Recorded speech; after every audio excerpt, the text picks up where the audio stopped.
Down to 4 teams. We are down to 4 teams. I'm in Chicago. I have so many thoughts from yesterday. I will share them. I haven't had coffee, so it'll be a little wobbly of a show here for a minute. Broncos Super Bowl champion is going to make it better, though. TJ Ward on the program. What do they do without Bo? How far can they go? What does it say about Bo that everyone's saying they can still do it? All of these things, what does it say about the defense? And Arik Armstead is here as well. McDermott is out in Buffalo. That just happened. Lots to talk about.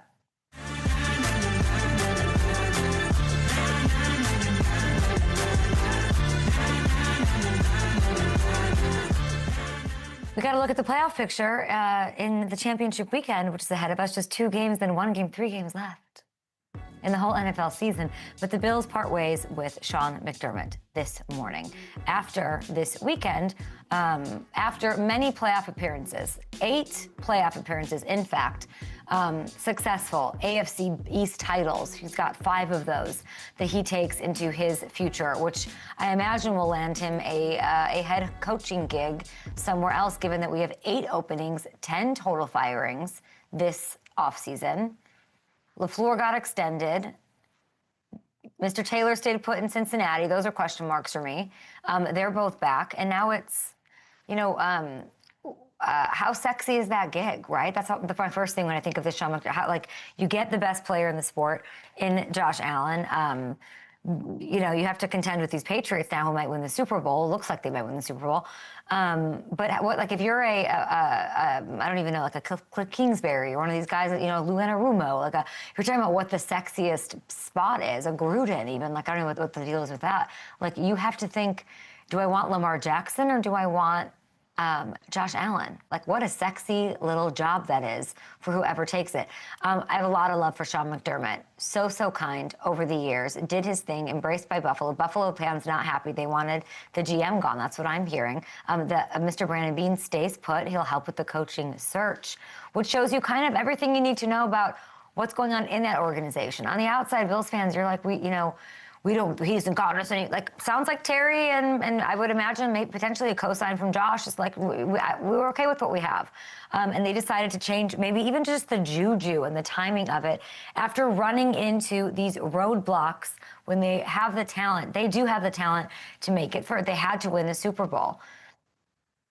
That's kind of how I felt about it. And Hamilton, you can come in here the way that I talked about this team was you do have the talent.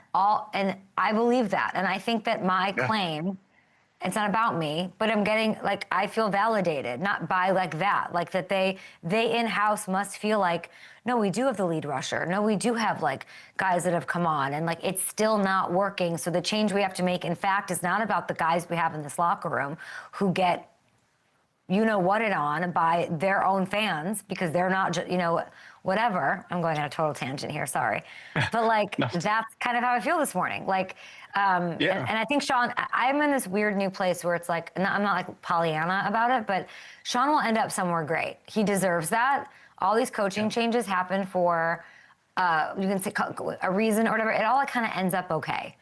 I really do believe that. And maybe some new guys get changed. There's a lot of layers to the whole coaching thing that we're not going to get into today because we have, the guests that we have are going to talk ball with us. They're players. But I really thought that's not where the issue was. The issue was clearly in something else or in just changing it over. But that's you have, you might need some other guys, but you have the guys. What did you make of it? Yeah, and I did think Saturday was kind of confirmation of that as well. James Cook was incredible. The defense picked them up after a few of those turnovers too. Yes, they ultimately didn't get it done at the end, but you saw the other pieces of this roster or what kept them in that game as Josh was turning the ball over repeatedly. So, I do think, between this move and that, I do think that seems to be the feeling within the organization. And well, it's I do the action. wonder, we don't know, but that's the action that they're showing. And I will say, my instant reaction to it was okay, rip a band-aid. Something needs, you cannot like live the same definition. Like I have people in my, even just right now, I'm thinking of a specific situation where it's like the same thing over and over again. And I'm like, this isn't going to end in a different result. You know, it's not going to end in a different result. It's like going in circles, and it becomes very frustrating. Like it's you know, what the trite thing to say is that it's like the definition of insanity or whatever. Like, you know, the switch, the change of juju. It's just the two guys I saw on the field last night coaching were the reason like a third of the league is out, is because Sean came in and is this offensive wizard, and he created this entire tree of these like wizards taking over. We're scrutinizing handshakes of like who's friends with who. And then the other side is Ben Johnson, who in a first-year situation where everyone's like, we don't even know if he can be a good coach. We know he's a good offensive coordinator, like comes and crushes it. Like the success of the turnover is leading to more turnover. That's like the new young coach, taking the risk, doing whatever. I don't know what it means for some of these veteran defensive-minded guys like I'm not going to go Saleh there. He should be getting some coaching love, but like a Lou Anarumo. Like, does that mean he's done? Does that mean he's not going to get the love? That I don't know, but I don't know. I don't feel Sean's going to be great. As far as the GMing, clearly you like Buffalo fans, you got to put your faith behind it because the team has, and that's what's going on. I'm excited to see what they do next. I imagine they're going to go offensive-minded guy. I would think Josh has never had that yet in his career, which would be interesting. As you said, that's the trend, is these young offensive minds. It seems like that would be the direction they go, especially with like the two veteran head coaching hot candidates are off the board, and Harbaugh and Stefanski already. Is there a way they could lure Tomlin and make a trade? Everything we've heard is that he wants to take the year off, but is that alluring enough for him to go, you know, come back and coach a job, and the Bills willing to give up draft picks for him? Because it's not his own division, so it's not like a risk. So why would he not just take the Lamar job or like a Giants job? Like, why would he? Because you get Josh Allen. Yeah, there you go. And I don't know if the Steelers would trade him. You know, again, if he's going to come back this year, the Steelers would have to trade him. I don't think they're trading him to the Ravens. I think the Bills maybe. We'll see. We'll see how that goes. Just tough, just brutal for a Bills fan. Brutal end to the season. And our love, of course, goes out to Josh, who was just doing, you know, it was awful. I was in Chicago last night. I'm still in Chicago. I had such an experience these past 24 hours with this fan base, with this city, with what Caleb has done to the city. And I think like, and I'm going to talk about the Rams for sure. I think like I've liked, you know, Caleb from the Chrome Heart suit of the draft. Like I liked his draft process. I liked everything about that. I haven't been in Chicago all season though with him this second year. And truly the effect he has had on this city is like bananas. A city that is slow to move, deeply rooted in like whatever their traditional whatever culture. He's such a game changer. It's beyond in how the fans embrace him, how the energy changes.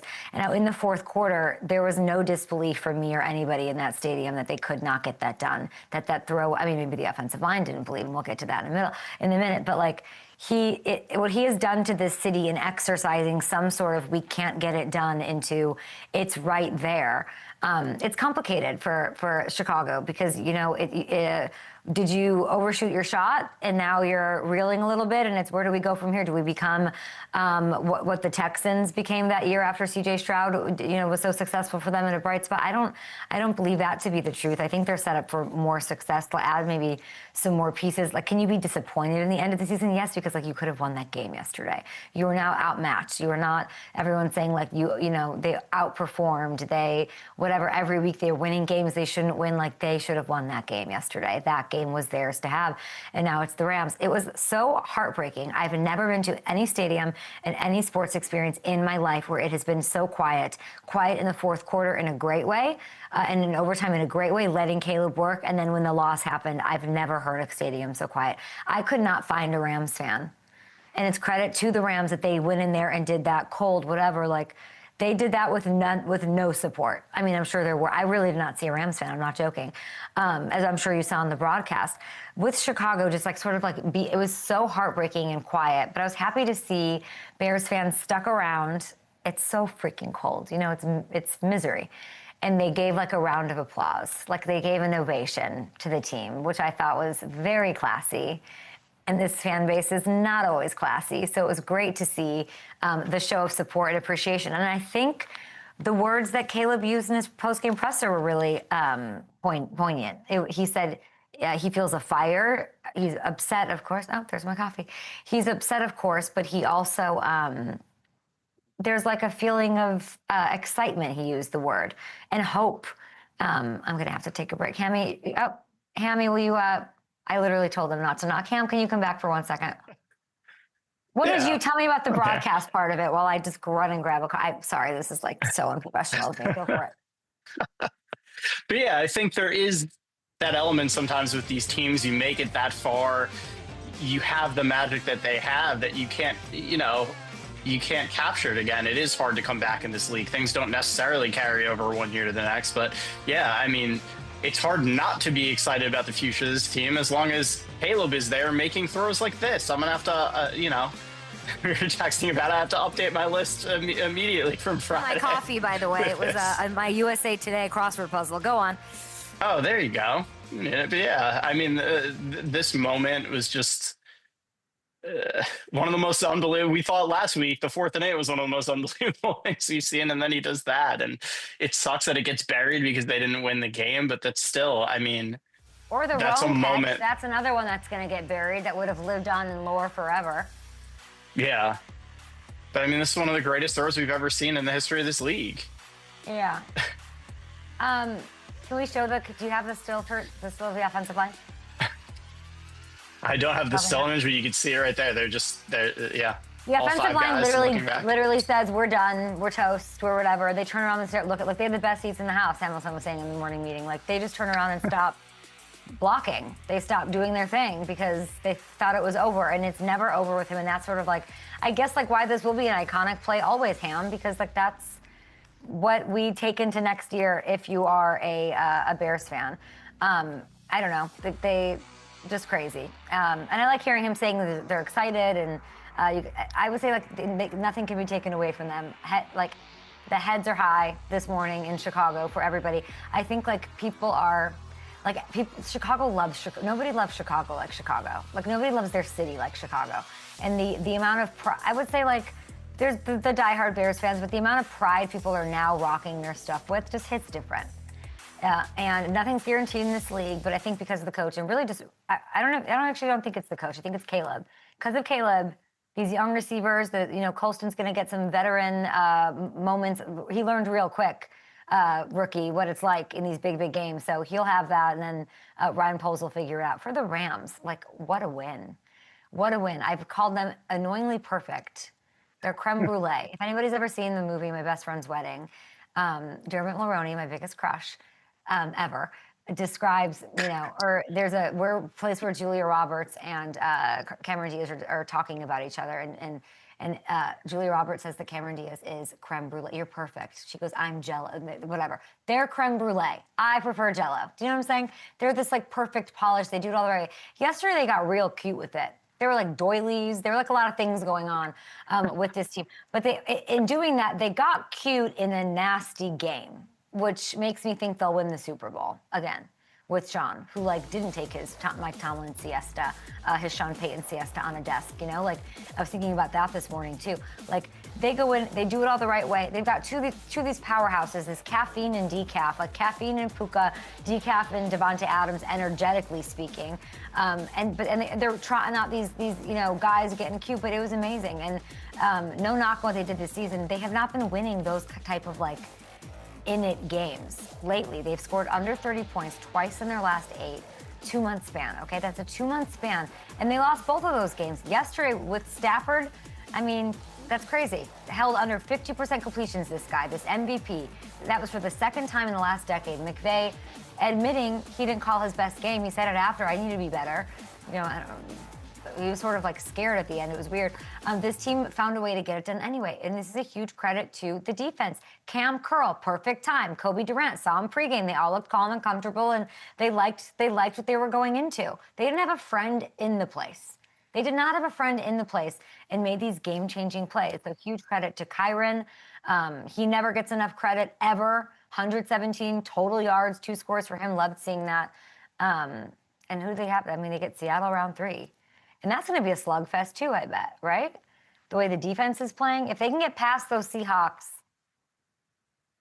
you got to think it's smooth sailing for them up against the Patriots or the Broncos. I don't know. They don't rely on Stafford lighting it up, and they don't have to. Like, they can kind of, they took the question mark out of Stafford. They have. Short break here. We're going to get into, of course, the other side of things. We got the USA Today says Broncos are NFL's kings of drama over here. Apparently, there's a college game on tonight. Don't know anything about it, though. We'll be back after this with TJ Ward.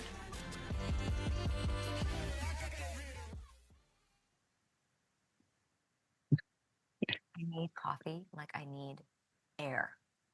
I need coffee more than I need internet connection. Where is the coffee? So you just got the USA Today, no coffee, man. I've ordered coffee from 3 different places and they haven't made it upstairs. And this is my actual hellscape. This is my hellscape. This is torture. I just need a black drip coffee. And I asked them so nicely because they know me here, and I was like, please don't like knock on the door. There's a woman with my ever important paper. Go on. What were you saying? No, I do not. We are.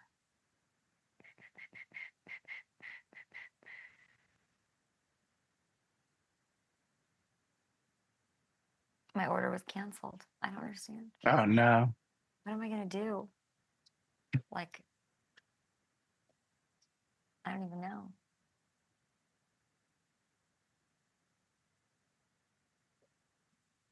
It's freezing here. It's like howling. Yeah, Thinking of other things that happened at the game.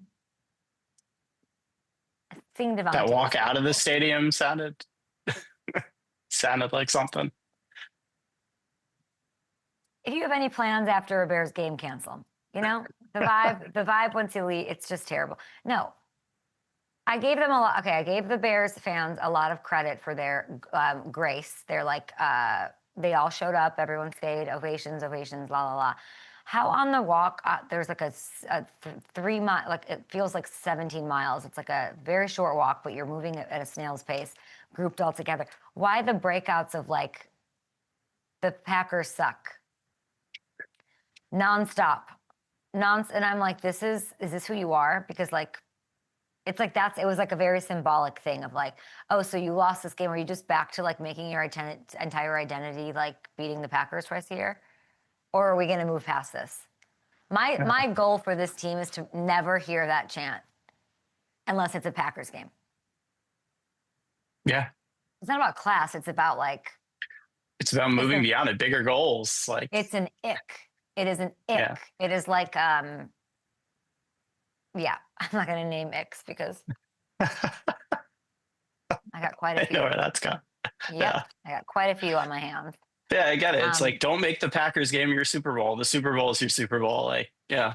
Now, and I think it will break through and be that. Okay. Yeah.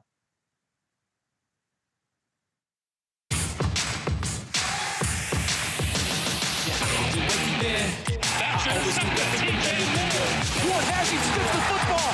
Everything you can do, I do it better, yeah. I can do everything. TJ Ward's got the ball.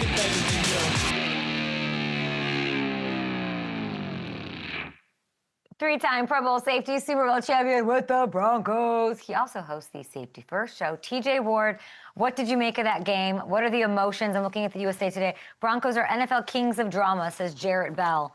And they are. And it was like, how can I even celebrate this for 0.5 seconds? You know what? It's a great game. It was a definition of playoff football. And taking on Josh Allen and Buffalo Bills is always going to be, intense going down to the last second. But, great win from my Broncos, man. Got to give it up to them. Them and that defense, man, made big plays all game. For sure. And as a Denver DB, we've got to talk about this McMillan interception. Because, oh, man. I mean, one of the best plays in playoff history, question mark. What were you thinking watching this? Talk me through it.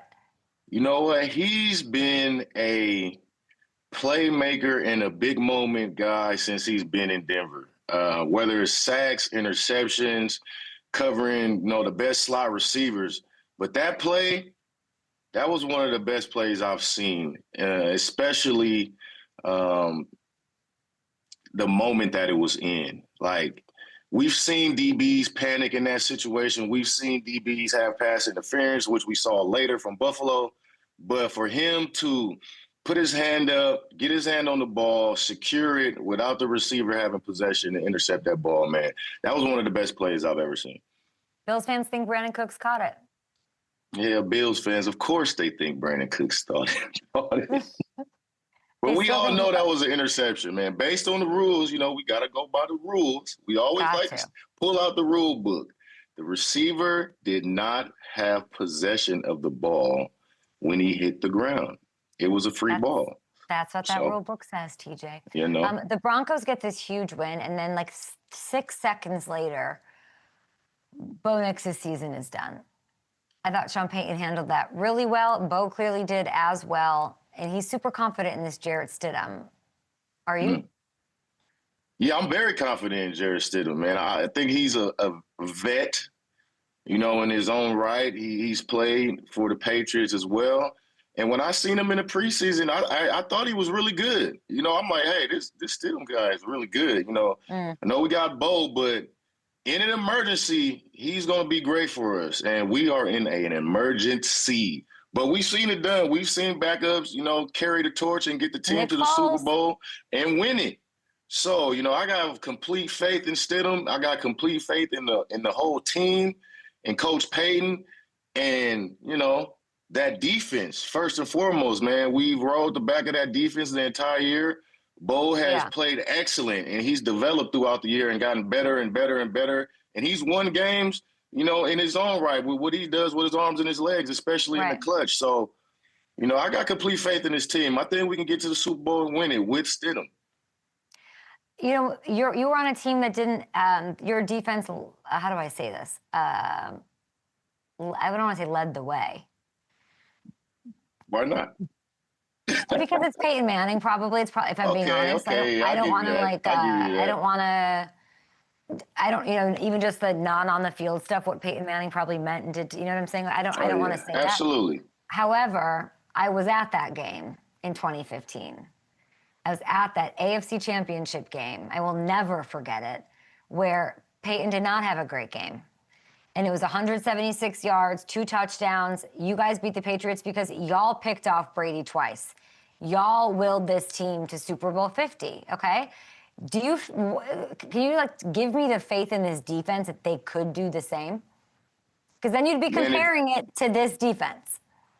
This would make it very comparable. These type of performances make the defenses comparable. What you do in the regular season is all fine and dandy, but it's all about what you do in the playoffs. And they're starting off very well with the turnovers they had on Josh Allen and, holding up when, it was in the clutch. It's all about what you do in the clutch moments and turnovers. Those win games, those win playoff games specifically. You saw it this whole weekend. And at the end of the day, they win championships. So you get to that championship, you play top caliber defense, you get compared with the greats. How did they do this to Josh? You're saying got a couple interceptions, like it's easy. They made it look easy to pick off the best player. How do they do that? You know what? When you prepared, it is easy. When you come into the games prepared, you do what you do, you stick to your formula. We talked about it. You got contained rush, force the pocket from the inside and play disciplined coverage on the back end. And that's what we did the whole game. PJ Locke picked the ball off. McMillan had his pick. We had some fumbles and right before the half, Josh Allen being careless with the football, and you take advantage of those opportunities. And that's what we did as a defense. And, it also got to be very physical. You got to be very physical. And I think we were the most physical team on that field. I know we were the most physical team on that field Saturday. So those 3 components, man, win the ball game. I don't care who's at quarterback. Tom Brady, Josh Allen, Aaron Rodgers. You play like that, you win ball games. Don't turn the ball over. Yeah. And you think Stidham could do that. He's impressive, emergency guy. What is like a part of me is like, what does it say about Bo that we're like, just that's fine, just put Stidham in and we're good? Or I guess it just says more about how much confidence you have in the defense and the coaching. I mean, I remember Sean Payton with Taysom Hill was successful. Like, but in these big games against the best of the best, like, I believe in his coaching. I don't want people to have the idea that like Bo's not like Bo's a plug and play player, and it's like fine that the quarterback's not there. I mean, that's kind of been a narrative all year, right? They've been talking about Bowles just right in the back of the defense and such. But now that he's down, it's like we're supposed to be in panic situation. But if we want to lead into you guys, or not you guys, but a lot of the media's narrative, then it doesn't matter. But that's not the case at all. It's just going to be a different formula. Like even when we were headed to the Super Bowl, we had to have Brock Osweiler come in and win some big games for us.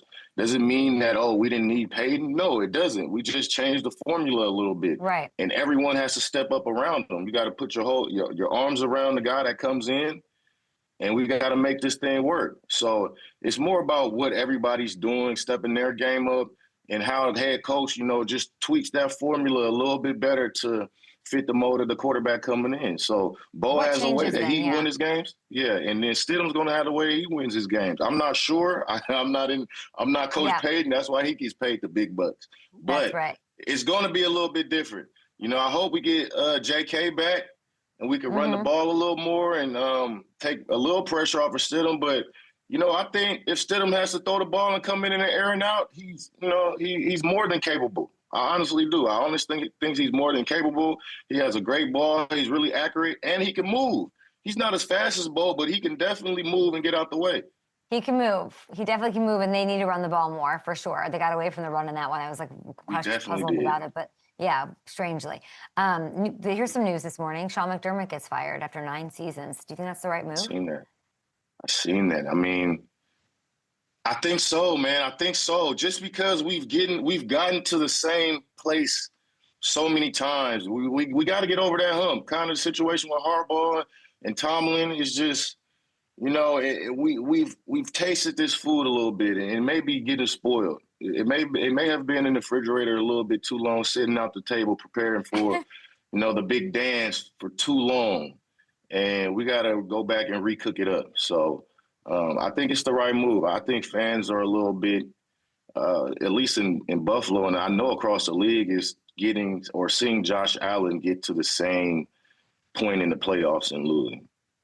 What's the more attractive coaching opening, Baltimore or Buffalo? Ooh. I know. Oh, man. That's a good one.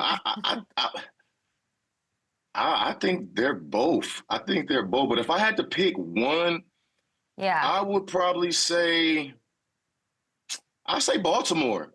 And the reason I say Baltimore is because they've won Super Bowls. And Buffalo hasn't got over that hump, and it's still that stigma there. Like you have 2 MVP caliber quarterbacks, 2 great quarterbacks, 2 still young in their prime quarterbacks. But the organization in Baltimore has won Super Bowls, and Buffalo still hasn't got that Super Bowl. So I'd say Baltimore for that reason. Do you think it's important? I'm seeing this take online that, like, you're saying, like, the being there and doing that as a team, even if it's not the same people, like, because it won't be Harbaugh there, or like that one that soup. So, but that you're saying, like, as an organization, and there's this thought that, like maybe, Buffalo might need an offensive-minded coach, which would be nice for Josh. Or that they need somebody who's won a Super Bowl already. Do you think that's important? No, I don't think it's important to get somebody that's won a Super Bowl or offensive-minded head coach. I think you get a coach that's good, in Harbaugh and, in that image, I feel. It doesn't have to be offense. You can have a great coordinator for the offense, but you do have to have a head coach that is, what I like to say, is a general that can control the whole team, that can control the environments, a great game manager, makes great decisions, is a great communicator across the team and with his coaches, just a leader of men. That's what type of coach you have to have. And I feel that's across the board. You don't have to have an offensive specialist or a defensive specialist, offensive guru. you leave that to your coordinators to be those guys. But you do have to be a head coach that has complete control of his team in any situation. I feel like people said that about Sean McDermott. I'll ask you this because I think Vance Joseph, not to take somebody away from the Broncos and what they're doing, but what he's done has not gotten enough love. Would you like to see him? There's 8 positions opening. Like 2 are filled right now. Obviously, Kevin Stefanski went, and so did Harbaugh to the Giants and Falcons, respectively. Vance Joseph, a guy that you think should have a head coaching job in this NFL? Yeah, you read my mind. I definitely think Vance Joseph deserves a head coaching job. You know, he had a quick stint in Denver. Everything wasn't perfect when he was there. I actually was only there for camp when he was there. I got released right before the season. But I think Vance Joseph is a great coach. What he's done with that defense from the last couple of years when they gave up 70 to Miami and that whole turnaround to a top defense in the league, he deserves another shot. I think he's a great leader. I think guys respond very well to him. And he knows what he's doing with them X's and O's and on that whiteboard. So where would you like to see him? Where would be the perfect fit for Vance Joseph as a head coach? Baltimore sounds good. Baltimore sounds great. I like that for him. Other guys that are, I'm hearing a lot of Spags. I feel like we see guys get second chances a lot. That 70 is a bit of a tattoo on him, though. Yeah, Spags a great coach. I know. I'd like to see him get another shot there. Okay, so let's set up this AFC Championship game now. Broncos, Patriots, something you're familiar with, of course. The Pats are 4.5-point favorites. As you're looking at this matchup, where do the Broncos have the biggest edge? I think we're the biggest edge on defense, man. We've seen what the Texans did to Drake May in that playoff game. If it wasn't for the turnovers that C.J. Stroud committed, they were all over the Pats offense in Foxborough. So I definitely think we have the upper hand on defense. The Pats defense is great as well. C.J. Stroud didn't just throw all those interceptions to no one. They were committed. So, but overall, I think we have the edge on defense. We've been a better defense all season. For the Texans, I want to talk about that. You mentioned that earlier. I believe you were calling for Davis Mills, right? Oh, yeah. I was calling for Davis Mills in Pittsburgh. The last 2 weeks. Yeah, 2 weeks man. The way C.J. Stroud's been turning the ball over, man, it's an infection. He has a virus right now. And it just was back-to-back games. And I wouldn't have put him in that second half. I would have went with Davis. We went on a win streak with Davis Mills was playing for us during the regular season. And he wasn't committing to turnovers. He was just really, like I said, letting the defense go out there and control the pace of the game, control the narrative. And C.J. Stroud was just forcing it. He was trying to force everything. It's just like sometimes just take the sack. Take the sack, throw the ball in the dirt, throw the ball away. And that's what lost the Texans the game. What is this infection? It's a great way to say it. And you've been saying this for weeks now. And then D'Amico Ryan said after the game, I at no point thought that. I was never going to go, I never considered replacing CJ after those 4 interceptions. Why not? Why do you think, is it just because, he's our guy? Is it just going to create more trouble for him at home? Man, I don't know. Sometimes, you're a slave to loyalty, I guess. I really don't understand that. We're here to win ball games, not to spare anyone's feelings, not to look a certain way, but that man's the head coach. He's earned it. But if it was me and I was the head coach, I would have pulled him just to save him. Even C.J. Stroud, I would have just to save him something, going into next year. Like you said, I said it was an infection, man. It's here for a little bit, for a couple of weeks, and then it'll go away. But I think by keeping him in, and it kind of makes it a little worse on C.J. Stroud, honestly. Quickly, in the NFC, the Rams' epic game last night in Chicago. What did you make of Matthew Stafford, and how much credit does he deserve for that win last night? Matthew Stafford, I've been a little tough on Matt this year. I'm not going to lie. I've been a little tough on him, but he came in, got that last drive, and got his team the field goal. He played a pretty good game, not great, but it goes to turnovers again. If you don't turn the ball over, you have a great chance of winning. And Caleb threw 3 interceptions, and he couldn't pull it together and get the big win at the end like he's been doing in the past. So I think that comes down to Stafford's experience and knowing the situation and what needs to be done. I don't need to do too much to get in field goal range. Why are I you being just hard got on to hold Matthew? on to the ball. Why have I been? Yeah. Well, I just feel like in certain situations, he wasn't playing into MVP caliber with all the, acclaim that he was getting, right? It was a couple games, too much love. He was getting way too much love. And honestly, I think the Rams are a great team. They're a great team, and McVay has done a great job putting that team around Matt where, the numbers look great, but I'm a situational guy. I'm not a numbers guy. I look at the situations, clutch moments, game-winning moments, and I think even the Carolina game, he really lost that game. He threw an interception, and the guy dropped it. So, or shout out to Puka for breaking that pass up. But they would be at home right now. So, but hey, they're not. And they beat the Bears last night, and now they're going to the NFC Championship. So congratulations to Matt Stafford. He did a great job at the end of that game. I'm going to let you go. We're going to take a break. Do you have any idea on a Super Bowl pick before we do? You know what? My original pick was Broncos-Niners, but I'm going Broncos-Seahawks. I'm going Broncos-Seahawks. Broncos-Seahawks. Broncos-Seahawks. We get the win at home. Mile High is undefeated. Even in our injury stay with our guy Bo out, I think we still get the win. Defense come up with big plays and special teams. Special teams got to be special. We can't forget that third phase of this beautiful game we call football. Yeah. It's not just 2 phases, man. We see it week in and week out. Special teams, whether it's missed field goals, big kickoff returns, muffed punt returns, whatever the case may be. Special teams, you cannot count that part of the game out. And I think that's something it's a question I actually have for the Rams this weekend.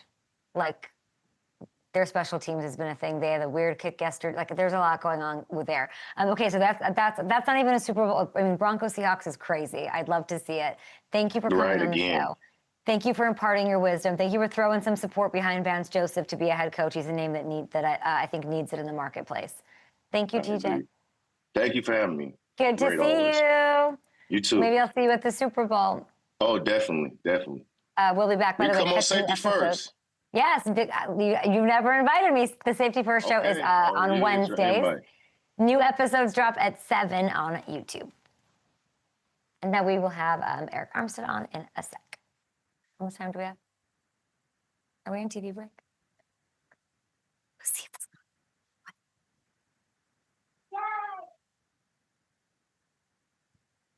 Am I just taking this over here?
You got the coffee?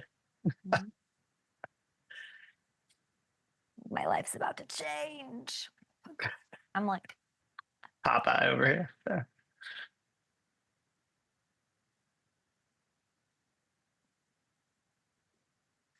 Did you have the matcha cocktail at Soldier Field? I was moving around too much. I was bopping around, as the kids say, and I was never in. On second, again pressure on Burrow. Dances around, but brought down. Arik Armstead, a former teammate of Logan Ryan, rubs the belly. Always a nice day to have Arik Armstead on the show, 11-year NFL vet, Jags defensive tackle, 2024 Walter Payton Man of the Year. I'm having my first sip of coffee after not sleeping for 2 nights with all this football stuff going on. And I don't even need the coffee right now because you've had such an amazing season. It is so great to see you. Highest sack total since 2021, AFC South title. You turned this team around, 4 wins, 13 this year.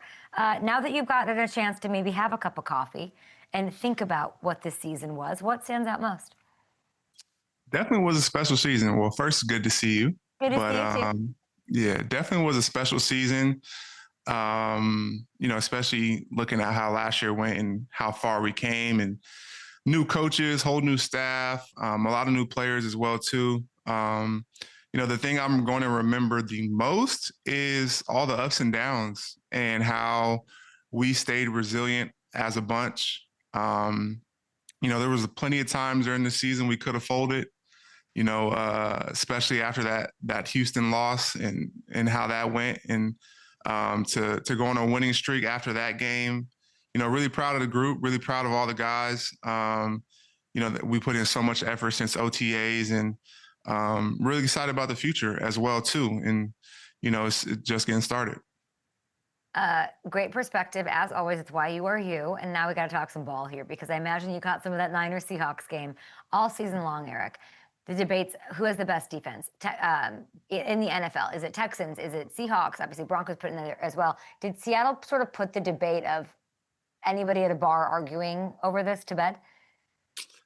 Definitely was a dominant performance. And, when you look at Seattle's defense, they have playmakers on all 3 levels. Up front, they've been getting after it, multiple Pro Bowlers. Big Cat, Leo's been going crazy this year. Backers, Ernest Jones having a crazy year. And then in the back end, they got like 5 or 6 DBs back there making plays too, it seems like. And so they're a very fast defense. I think that's the thing that jumps off of tape watching them, is the defensive overall speed. And they definitely have a great bunch. And, we saw them earlier in the year. We played them, and they got after us as well, too. So, it definitely was a dominant performance. One I didn't love to see.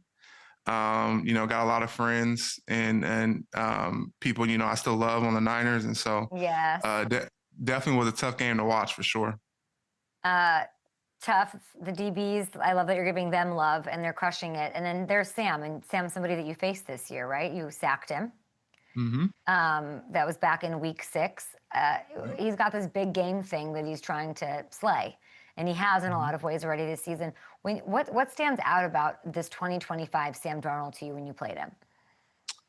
Well, I think they're, when you look at that Seattle team, they're just made for playoff football. You need to play defense, you need to run the football, and you need not to turn the football over. And that's what Sam has been doing. He's been running that offense efficiently all season long, whether that's, 12, 13 personnel sets and running the football, and then play action off of it and deep shots to JSN. Sam has been executing, and, there was a reason why he was, a top pick in the draft.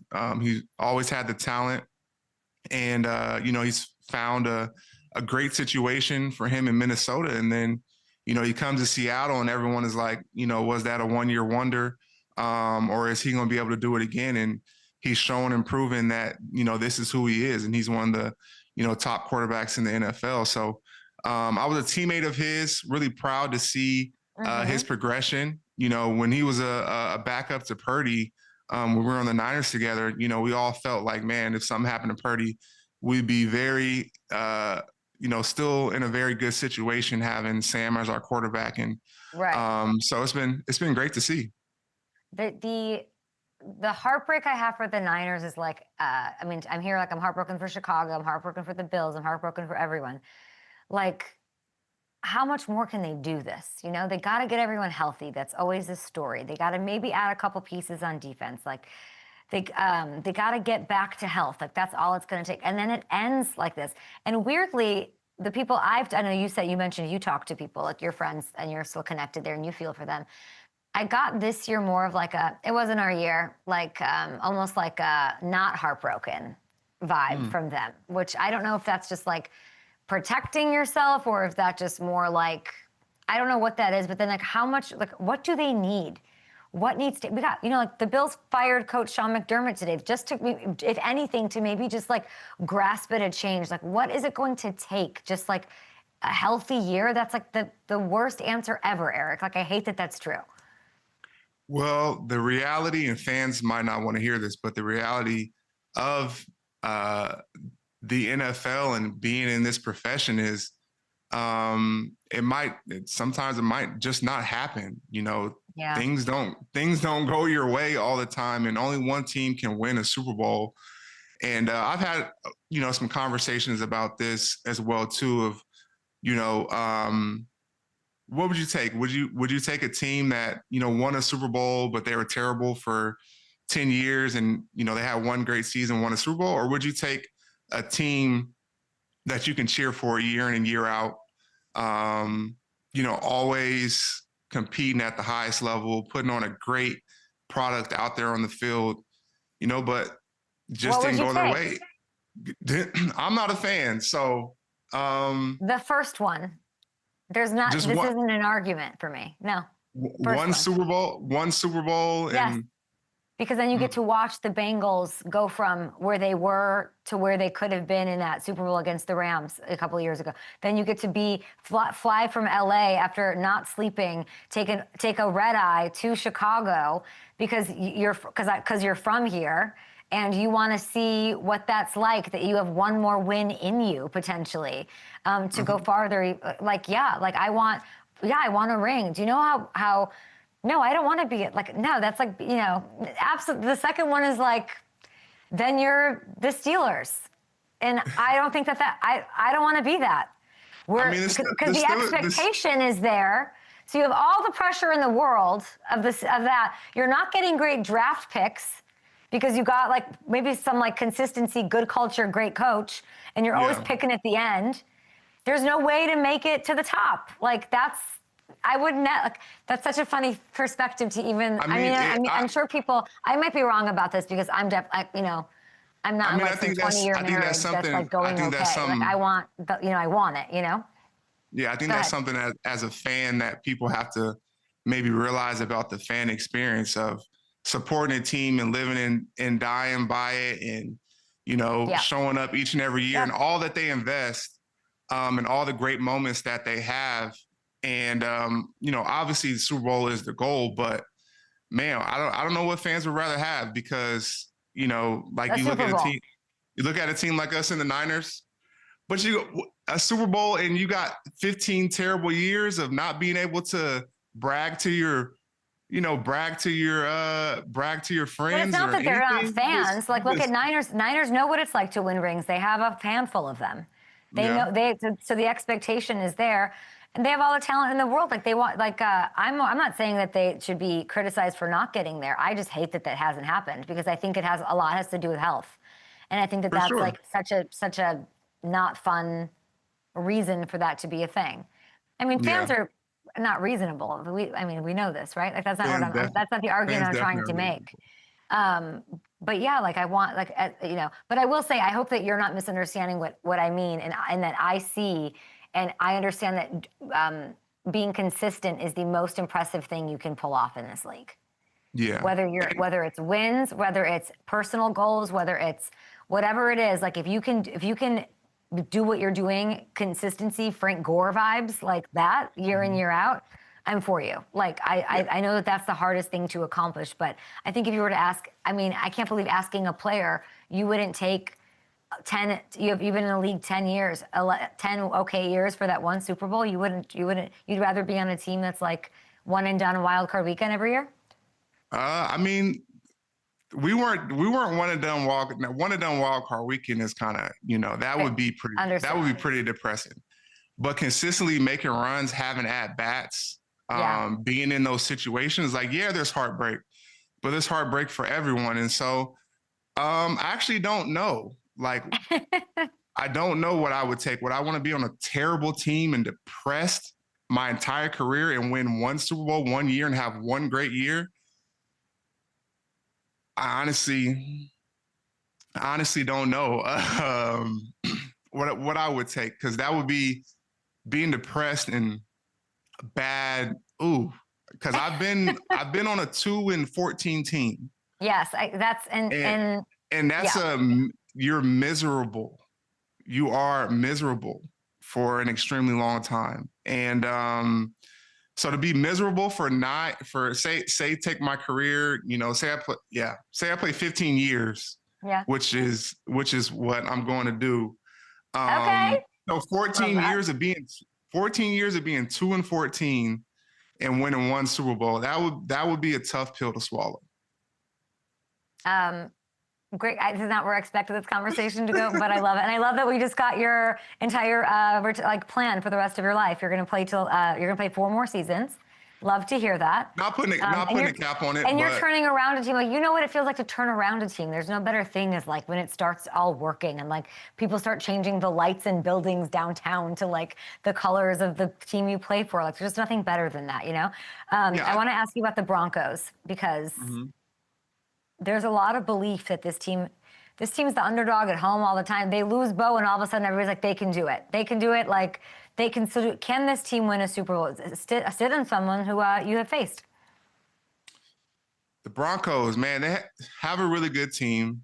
I think everyone had the same kind of reaction, learning that, Bo got hurt, and it was like, dang, and that's what we're talking about. That's the nature of football. The highs and the lows, the uncontrollables, you reach the top and then you get knocked back down. And so I don't know. I think the jury is out. I think that one thing I will say about the Broncos offense is that although Bo has a great skill set, I do think their style of offense, a backup or, in this situation, Jarrett Stidham can come in and execute at a certain level. Their offense isn't, Superman hero football at the quarterback position. You need a guy to make all these crazy plays. They like to screen, run, short passes, move the pocket.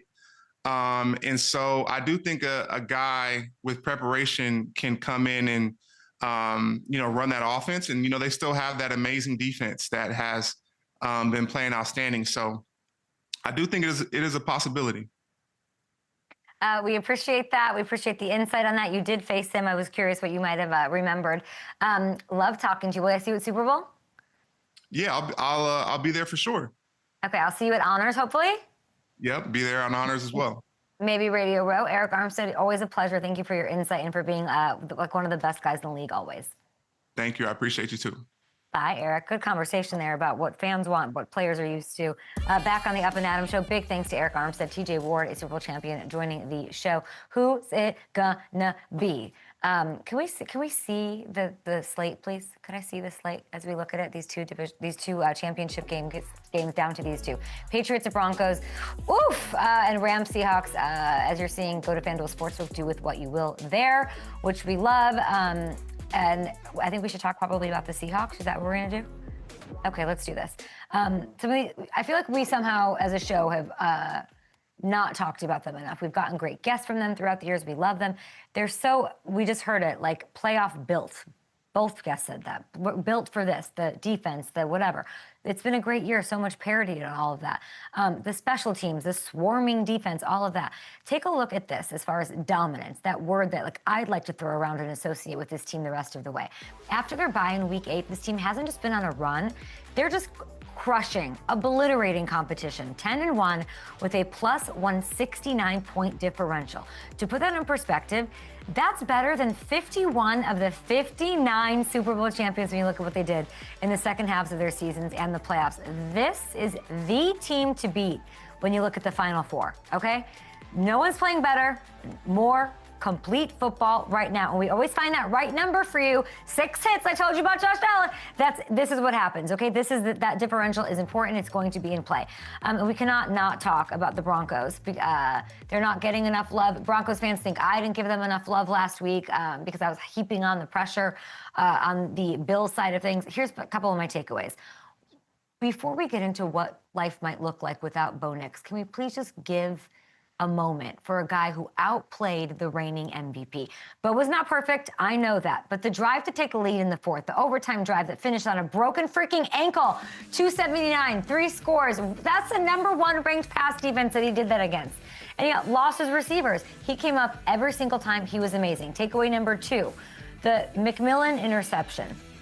I wanted to ask a Super Bowl champ about it today. That will go down as one of the greatest defensive plays in playoff history. You can't argue that.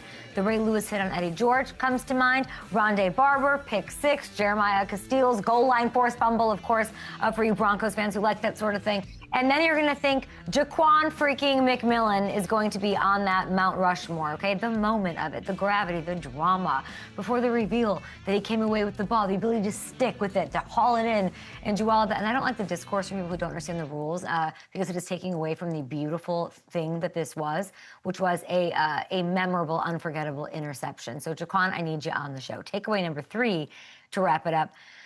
The season's not over. I think people are somehow like them more now. I have to process that for the rest of my day. But this team is so complete, so talented. Jarrett Stidham, I will say, Jameis Winston, Taysom Hill. Sean has done this with backup quarterbacks. He likes him. I know that he likes him. He's liked him a long time. 12-4, Sean Payton with Taysom and Jameis over the last few years. They get to be home. People still somehow just don't understand that is a huge advantage, and coach is going to squeeze all of the motivation possible out of that. They're going to win this game, and then they're going to go to the Super Bowl, and we'll see what happens from there. We got 30 seconds left. Tam, did I miss anything? I just said you got it all in there. Patriots. You did just do that. We can't clip that. I'm sure someone will, but I haven't thought about it yet as far as a matchup. We got to talk to Pats too. Every time that happens, you end up being right, by the way. When something just slips out like that, I think you're batting 1,000 on this. Yeah. Or yeah. So go with it. I don't know. We'll see you tomorrow. I'll be back in LA. Goodbye.